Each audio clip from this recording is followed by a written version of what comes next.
Right, yo, so the UFC is taking a trip back to Paris, and you knew I had to bring out the Paris Saint-Germain shirt for this one.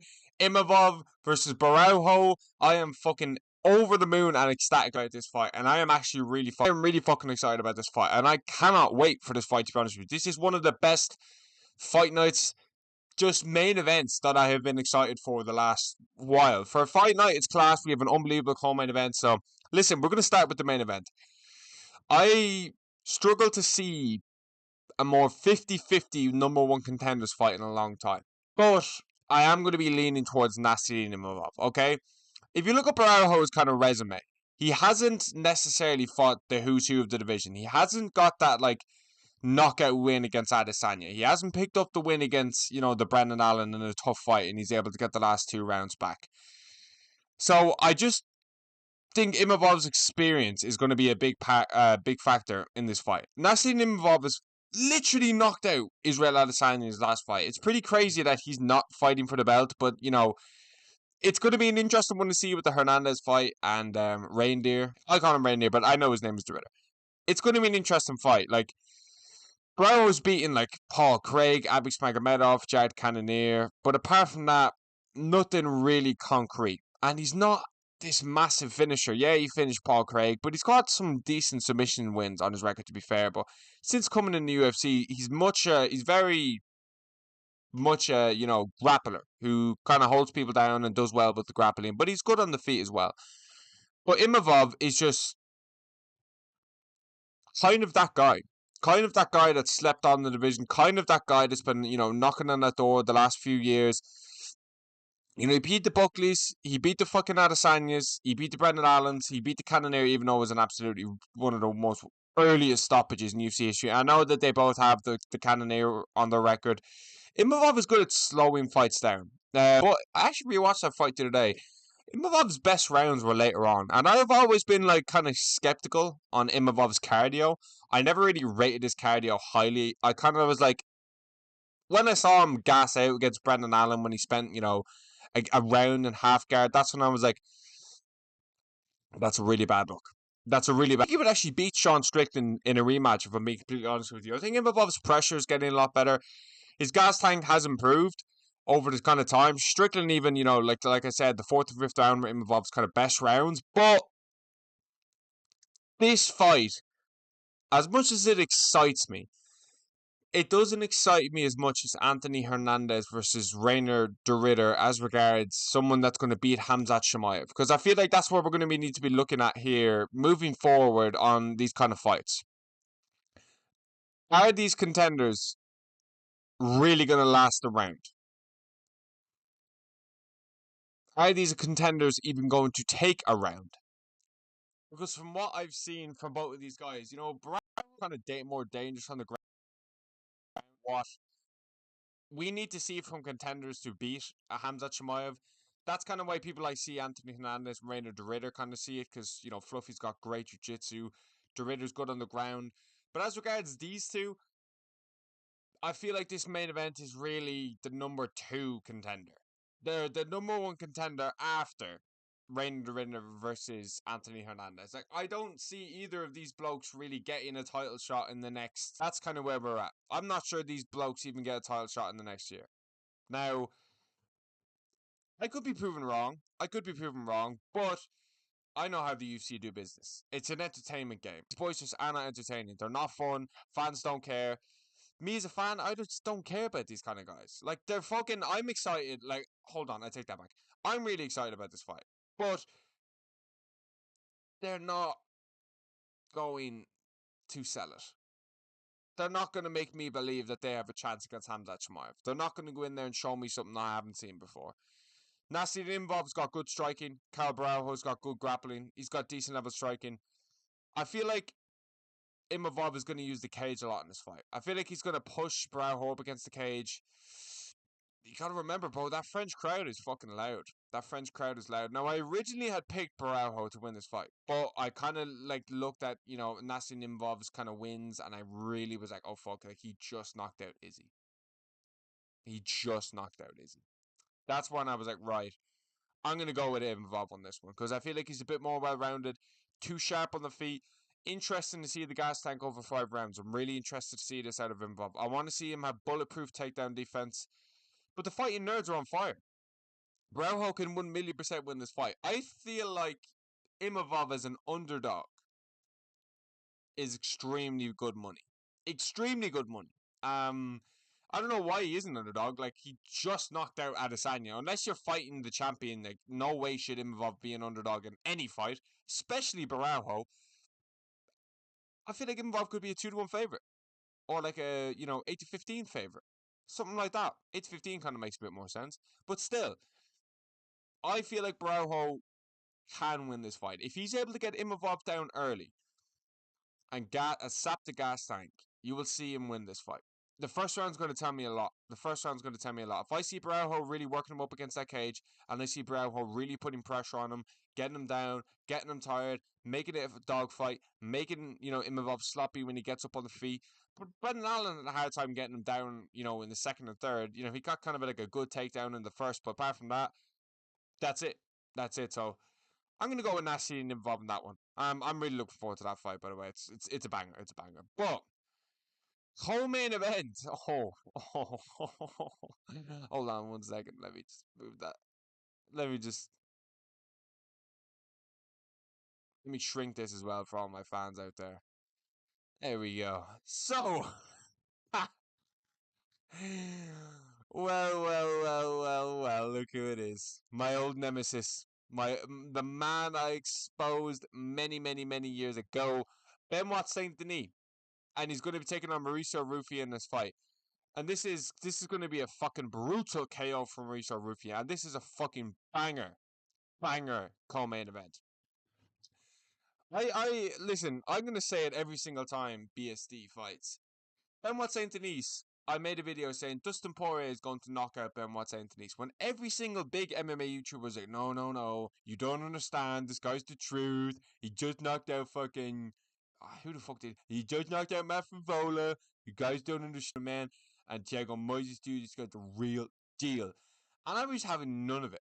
I was just having absolutely none of it. I was just like, you're all full of shit. Poirier's better. I've seen him way more. He doesn't have the experience, and he's going to knock him out. He's a better striker, and look what happened. Look what happened. That was the first video that actually got. That's my favorite video ever, by the way. That's the first video I ever got views with, and that was the first time I ever was like a little bit like nervous posting something where I was like, this guy is going to knock out this guy in case I got it wrong. But then it was just like, fuck it, I actually think this is going to happen. So now I just kind of say what I think, because not even that fact he gets more views, but I just kind of like saying what I think. Mauricio Rufy is going to be way too lucid on the feet. He's going to be way too slick. He's going to be way too sharp. I just love this guy's movement. I love seeing this guy fight. He's got such a kind of bouncy movement, and the spinning back kick against Bobby Green, and spinning back kick. Yeah, the spinning back, the kind of heel kick.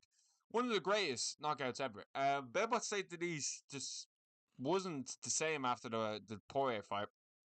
And, you lose to Moicano then in a bad first round, like a 10-7. Like, that was one of the most fucking brutal fights. That was one of the most fucking brutal first rounds I've ever seen. Like, Moicano just absolutely butchered his fucking face in. Like, it wasn't even fair. And then, he picked up a nice short notice win there a few weeks ago. I want to say he was actually scheduled to, I want to say he was scheduled to fight Joel Alvarez. I'm not 100% sure though. I think it was Joel Alvarez. And he pulled out last minute, and this guy kind of came in here and, he got a nice win. But, Mauricio Rufy, another one of the fighting nerds, just what a fucking co-main event this is though. Like, holy shit, what a fucking scrap. I can't wait for this fight. But way more lucid, way more fluid, way more just on. I feel like Saint Denis definitely has good kicks. He definitely can get range. You know what I mean? If he implements grappling, I would love to see that. Mauricio Rufy.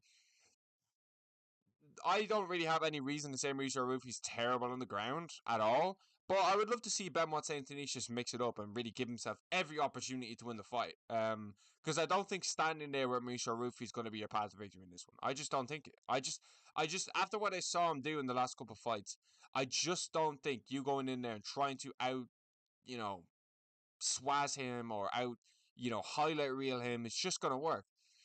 It's the same with like going in there and just trying to out grapple Hamza Chimaev. No, you need to go in there and have a finishing potential. You need to find a shot. You need to find a submission. You need to have danger. You can't go in there and try to play these guys' games because Mauricio Rufy will knock you out, and that's what's going to happen.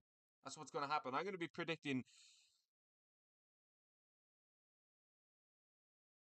I'm going to be predicting a first round TKO here for Mauricio Rufy against Benmont Saint Denis.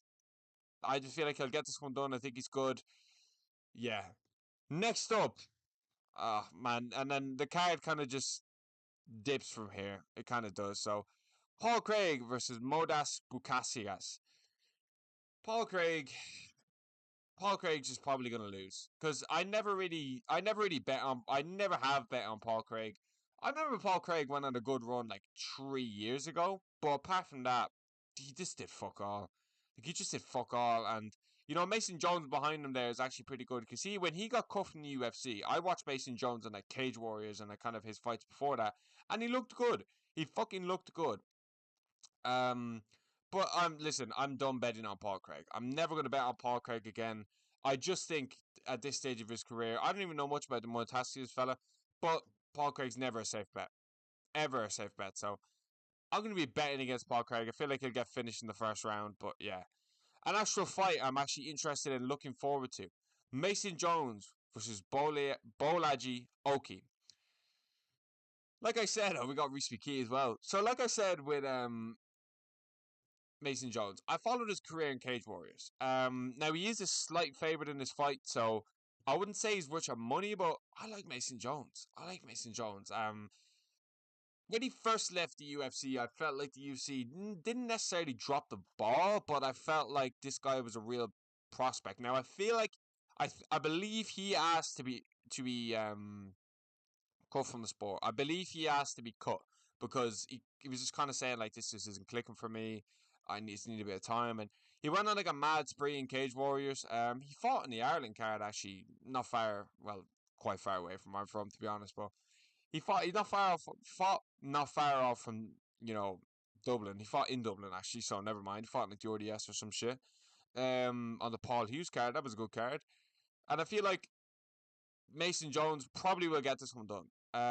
Burgess, I like him, but I feel like Mason Jones is going to be a bit too much on the feet. He'll be able to find shots. Even if Oki gets him down, I feel like Mason Jones will be able to get back up to his feet. He's shown good takedown defense in his career. So, listen, I like him in this fight. I like him in this fight. And, yeah, go on Mason Jones, second round TKO. Next up, Reese McKee. Next up, we have Reese McKee versus Axel Sola. We keep it real. I've never actually seen Axel Sola fight. As you can see, the two blank faces on the Paris card really say it all. I don't know why there's so many Belgian fighters, but still, actually, it's a European card, so that makes sense. We don't really see many Belgian fighters in the UFC, so why not? But Reese McKee, been watching Reese McKee for a while. Been watching him in Cage Warriors, watching when he got cut from the UFC, which was very, very harsh. But this is a do or die. Reese McKee cannot afford to lose any more fights in the next 3 fights. He needs to go on a spree here. He needs to get momentum. He that's the thing with all these Cage Warriors fighters coming over. Kalen Loughran saw it, Reese McKee saw it, Mason Jones saw it as well. Man, he was the double champ, undefeated prospect coming into the sport. Ian Gary's thrived. Ian Gary's really thrived. So fair play to Ian Gary, but people like Reese McKee and Kalen Loughran, they never really kicked on. They never really kicked on, and Kalen Loughran's in the PFL now. Reese McKee's one fight away from the PFL, so let's not mistake that. But I don't know. I don't really know much about Axel Sola. He's the favorite in his fight. He's French. So I actually will bet. I'm not going to bet on him by any means, but I'm going to pick Axel Sola in this fight simply because I just. French fighters, Reese McKee's not that good, so I'm going to go with him on this one. Next up, we have Patricio Pitbull versus Losin Keita. Hold on, let me adjust that for you folks. There we go. Why the fuck on the planet Patricio People is ranked number 11 in that division? I don't know. I think Pitbull's gonna lose. I think Losena Kelta. I've seen a few of his fights. Nothing crazy. I've only seen a few highlights. But listen, man, you know my motto. You know my motto. Don't ever bet on these Bellator fighters. Don't ever fall in that trap. Don't ever do it. Just never bet on Bellator fighters. They're all fucking wank. Not all wank, but like they're just nowhere near the UFC level. So I'm yeah, enough said about that one. To be honest with you, Pitbull's gonna lose. Next up, we have William Gomez, who I actually quite like, versus Robert Racha. Like I said, I actually like William Gomez. I've seen a few. He's been on a few Paris cards, but he feels like a bit of like a Nathaniel Wood, where he just doesn't fight outside of France, and I don't really like that for fighters. Like, I understand you holding fighters for cards, I understand you holding fighters for certain positions, but you could you could just like fight in Vegas. You could fight in Abu Dhabi. You could fight anywhere else, but I'll go William Gomez on this one. He seems to have a good ratio in France. If he's got good hands, so I do like him in this fight. But yeah, I'll go with him on this one. I'll go with him via second round TKO on that one. Next up, we have Umar Sai versus Brendan Ribeiro. Sorry. I'm gonna go with Umar Sai on this one. Heavy hands, first round TKO. I feel like he's good. I feel like he's got good hands. Not much more needs to be said. I don't really these kind of heavyweight fights are like kind of good to get like the crowd going. And the Martin Tibera fight as well. I know, sorry, the Umar Sari's fight's a light heavyweight. My apologies. I was looking at the Tibera thing. Speaking of Tibera, I feel like Tibera is going to get this one done. I feel like Tibera is going to get this one done against Anti Delati. I know I don't know much about this guy. Another blank face. I'm not going to bullshit when I don't know about a fighter. But experience is key for me. Experience is everything for me. So I'm going to go with him on this one. You know this thing of like, oh, here's a fighter I want to talk about. Two fighters actually I want to talk about. For me, Harry Hardwick. Harry fucking Hardwick. Um, I have been watching Harry Hardwick for I'd say 4 years now, and he's originally. You know what the thing was? Originally, it was George Hardwick. Originally, George Hardwick was like the savior. Originally, it was George Hardwick. Then he fought on the Contender Series and really fell off because I remember George Hardwick landing the most vicious body shot combinations of all time. I had George Hardwick on my story before he even won the Cage Warriors world title. Um, and he just never. And now he's losing in Cage Warriors as well. And I'm just fucking. I really thought him and like Vucenic as well. That was another one that fucking. That hurt, man. That fucking hurt, bro. That hurt so bad seeing Jordan Vucenic lose. Like, I can't even put it into words, but I feel like Harry Hardwick. I'm actually going to pick Harry Hardwick in this fight. Fuck this fucking Fernandez fella, okay? Fuck Cave Fernandez. Yeah, fuck you. I'm gonna go Harry Hardwick on this one. I've watched him for years. He's got very good striking, but I always kind of am skeptical when people move to the UFC because it is that next level. So I am always just like, huh, sure, I think he's gonna win, but I don't know. So I always keep my distance from a guaranteed lock. But fuck it, man. I'll go with Harry Hardwick on this one. I really like Harry. I like the Hardwick brothers, so I'm going to go with him via second round TKO on that one. Next up, we have Sam Patterson versus Trey Waters. I'll go with Sam Patterson. Seems like a nice fella. Seems like a good bloke, so I'll pick up for that. But no, I like Sam Patterson striking. Not much needs to be said about this kind of a fight. Like the rest of the card is kind of just dead fights. Like Brad Tavares is a good fight. Sam Patterson's a good fight. But the kind of end of the fucking fight cards are just kind of so. I'll pick Sam Patterson, Brad Tavares, Andreas Gustafsson, and Sean O'Bannon. Sean O'Bannon's Irish, so I feel it's kind of bad betting against her, but I don't think she's going to win. I don't think she's that good. So I'll go with Sam Hughes on that one. But overall, we're actually looking at a very fucking solid UFC card here, with the main event being Nasruddin Imavov versus Caro Baraujo in what I believe is going to be a number 2 contenders fight in the world. Okay, I'll put myself here so you can see them boys, but I feel this is going to be a number 2 contender fight. I don't really feel like this is going to be the number 1 contender fight because we got Anthony Hernandez. We got Hernandez and Reindeer fighting soon. Um, which kind of just like makes me kind of think like, what's the point of even having this fight? Because maybe the UFC were like, holy shit, Hamzat's so fucking good. Neither of these two are gonna have a chance against him. So let's just book something. Let's just book a fucking different kind of fight. And De Ritter is a fucking stud. That guy wants to fight the whole time. And Anthony Hernandez is a savage. He's a gangster. Everyone loves that guy. I'm thinking of making videos on the Contender series as well. I know Tommy Gunn won last night, and that's the kind of guy I actually might even talk about tomorrow, to be honest with you. He's one of Sugar Sean and Tim Welch's boys, so overall, this is a good card. I'm looking forward to it. I'm hyped. Let me know what you think about this card down below, and thanks for watching.